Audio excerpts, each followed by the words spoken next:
Holocaust Memories, Never Forget. A Gentile baby boomer's painful journey into the Shoah. Section 5, Deutschland Uber Alles. Part 27. From the 1st of January 1941 to the 31st of December 1942. Here are more war and Holocaust-related events which took place in late 1942.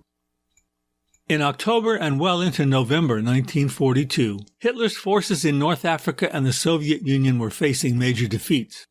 Erwin Rommel's Africa Corps was being squeezed from two directions and losing men and equipment at an alarming rate, while the highly touted 6th German Army, facing a bitterly cold winter as it battles for control of Stalingrad, was desperately short of supplies and ammunition and would soon be fully encircled by Soviet forces. Polish resistance leader Jan Karski claimed to have secretly entered the Warsaw Ghetto and was asked by Jewish leaders to somehow reach Allied authorities and tell them about the systematic murder of Jews.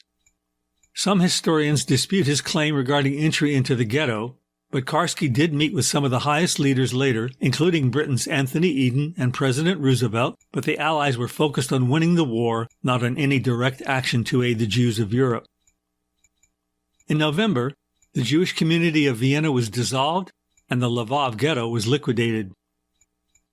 Unhappy with the Vichy leadership, the Germans occupied Vichy France and began deporting significantly more Jews to labor and extermination camps than had been occurring before.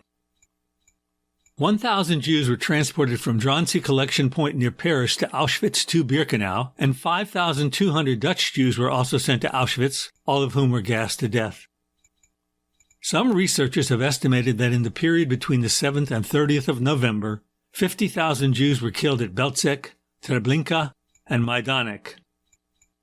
In Norway, Protestant bishops complained to Prime Minister Vidkun Quisling that it was sinful allowing Jews to be deported to death camps, claiming that God does not differentiate between people.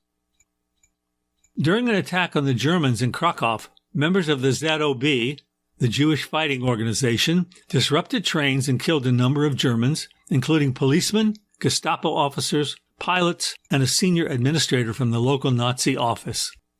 In various towns in Eastern Europe, including Częstochowa and Kielce in Poland, and Brody and Chortkov in the Ukraine, Jews began to fight back during SS roundups, but they were all poorly armed and quickly overwhelmed.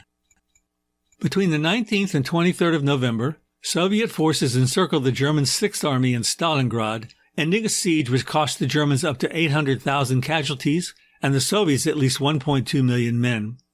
Civilian losses at Stalingrad were estimated to be about 40,000, and most prisoners of war on both sides eventually died from the cold, starvation, being worked to death, or execution.